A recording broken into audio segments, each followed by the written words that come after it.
बड़ी खबर इजराइल से 235 और भारतीयों की वतन वापसी हुई है। इजराइल और हमास के युद्ध के बीच में दिल्ली लौटे इन भारतीयों ने राहत की सांस ली है। दिल्ली एयरपोर्ट पर विदेश राज्य मंत्री राजकुमार रंजन सिंह ने इजराइल से आए भारतीय नागरिकों का स्वागत किया है। आपको बता दें कि 235 भारतीयों को लेकर दूसरा विमान दिल्ली पहुंचा। जैसे ही विमान दिल्ली पहुंचा, ये तमाम भारतीय खुशी से झूम उठे और भारत सरकार का धन्यवाद किया। साथ ही इजराइल और हमास के युद्ध की आप बीती भी बताई कि कैसे वहां इनकी जान को खतरा था। युद्ध के बीच एक दिन काटना इनके लिए भारी पड़ रहा था। आपको बता दें कि इजराइल से भारतीयों की वतन वापसी के लिए भारत सरकार ने ऑपरेशन अजय चलाया है। इससे पहले 212 भारतीयों को वापस लाया गया था।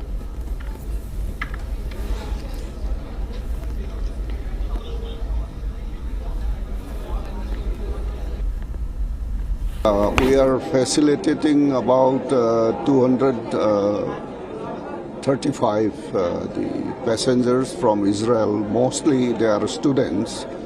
About 135 students are there, and out of these, 2 citizens are infant, and mostly they are students and researchers, particularly in the field of the agri-tech. And only Government of India is facilitating. We are providing these facilitations. Yeah, we will continue. Say there are about 18,000 Indian citizens are there working, mostly in the field of agri-tech, as I stated. And of which this is the second phase, and we are trying to facilitate to those who are willing to back. So we are helping them. Israel से आए भारतीय लोगों का दूसरा जत्था जो है वो बाहर निकल रहा है। अब सीधा चलकर उनसे बातचीत करेंगे। आपका नाम सर? जी, मेरा नाम पंकज त्रिपाठी है। आप कहाँ रह रहे थे इजराइल में? मैं इजराइल में सेंट्रल डिस्ट्रिक्ट में रखोज शहर है, वहाँ पे रह रहा था। सर कैसा माहौल था वहाँ पर? माहौल तो जैसा कि पूरे वर्ल्ड को पता है कि माहौल बहुत ही ख़राब था वहाँ की सिचुएशन। एक हफ्ते से आज ही के दिन उन्होंने जो हमास ने ये आतंक फैलाया कि मतलब सब लोग सहम गए थे। सब लोग अपने घर में बहुत प्रिकॉशन लेके रह रहे थे और कॉलेज ऑफिस सबका बंद था, तो सब लोग अपना घर में ही रह रहे थे। अच्छा। जी। तो कैसा मतलब सायरन्स वगैरह बज रहे थे? जी जी, वहाँ पे उन लोगों का सिक्योरिटी सिस्टम काफ़ी अच्छा है इजराइल का। तो हम लोगों को, मैं 2 साल से वहाँ पे रह रहा हूँ, तो हम लोगों को ये बताया गया था कि अगर जो कुछ इस तरह की सिचुएशन आती है तो हर बिल्डिंग में, अपार्टमेंट में बंकर्स, सेफ़ हाउस होते हैं। तो हम लोगों को बताया गया था कि वहाँ पे जब ऐसी सिचुएशन आए तो आप सेफ़ हाउस में जाके 10 मिनट के लिए रहो वहाँ पे, जब नॉर्मल हो जाए तब बाहर आ सकते हो। डर लग रहा था? डर लग रहा था, लेकिन शुरू में ही, क्योंकि 1-2 बार इस तरह की घटनाएं हुई थी हम लोगों के सामने। 1-2 रॉकेट उन्होंने फायर करते ही हैं कभी ना कभी, तो हम लोगों को पता था कि इस सिचुएशन आने पर हम लोगों को ऐसा करना है। तो इस ऑपरेशन के बारे में आप क्या बताना चाहेंगे और कैसा लग रहा है भारत आके? भारत आके तो भाई अपना घर है तो जाहिर सी बात है अच्छा लगेगा ही, बट पहले भी इस तरह के ऑपरेशन इंडियन गवर्नमेंट ने कराए हैं। रूस यूक्रेन वार के टाइम ऑपरेशन गंगा मिशन किया था, तो हम लोगों को भी लगा था कि इस तरह का कुछ गवर्नमेंट ऐसा ऑपरेशन मिशन ज़रूर करेगी, जिसे भारत। जी, thank you.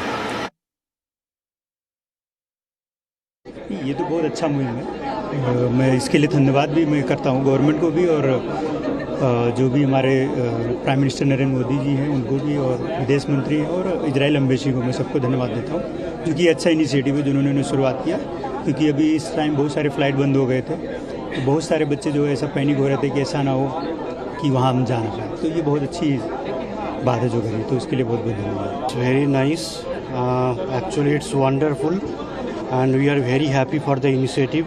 And many thanks to Ministry of External Affairs, Dr. Jaishankar, Government of India. So, Jai Hind.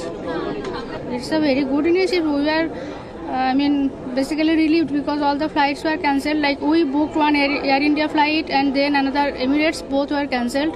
So we are basically trapped, and definitely only this evacuation process was the only option, and we are relieved from that situation, because we at least I never seen this type of situation in my life. So Israeli people are very familiar. It is nothing for them, but for us, we were afraid.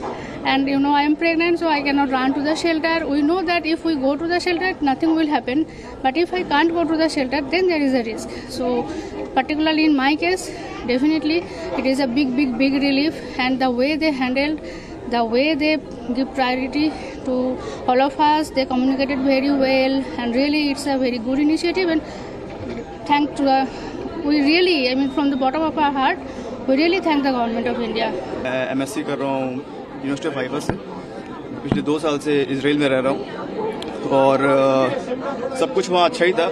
Last 2 weeks बहुत ही बेकार गया हमारा, but अभी सब कुछ अच्छा है। हम यहाँ अपने देश में आ गए वापस, अब हमें अच्छा लग रहा है। Of course, it was traumatizing event, but we were feeling safe over there. But yeah, family was literally worried about us. But yeah, we managed to came here, thanks to Indian government. So the evacuation was very quick. Yeah. What do you have to say about it? It was very organized and well managed, thanks to MEA. Yeah. How are you feeling coming back to India? Wonderful. That's one word. Wonderful. मैं पिछले 2 साल से Israel में रहता था और पहले मैं नॉर्थ में था, फिर मैं साउथ में चला गया। लास्ट 1 वीक कैसा था आपका, किस तरीके से? अब कैसा होगा, जब वार होता है तो कैसा होगा। कंडीशन वाज बैड, लेकिन हाँ वहाँ बहुत सारी सिक्योरिटी है और जो कि सेफ्टी रूल्स हैं, मतलब आपको बंकर में चले जाने पड़ते हैं जब भी सायरन बजता है। लेकिन अच्छा था, मतलब इतना प्रॉब्लमेटिक नहीं था जितना न्यूज़ में आ रहा था, इतना नहीं था। ओनली ऑन द बॉर्डर्स में ज़्यादा प्रॉब्लम था, अदरवाइज सेंटर में, हम लोग सेंटर में रहते थे तेल अवीव के पास, वहाँ ठीक था कंडीशन। यस यस, बहुत अच्छा लगा। एंड हम लोग उम्मीद कर रहे थे कि इतना जल्दी हो और उतना ही जल्दी हुआ, तो अच्छा लगा मुझे। From like past 4 years, it's a very beautiful country, very peaceful country. This is like the first time we faced this situation, but like in our area it was very safe. You are permanently settled there or you? No, I'm doing my research there. Okay, कैसा experience रहा last का 1 week जो आपका रहा है? It was like fine there. It was not scary at all there, but like when you see like situation other parts, then you will get some like certification. That's it.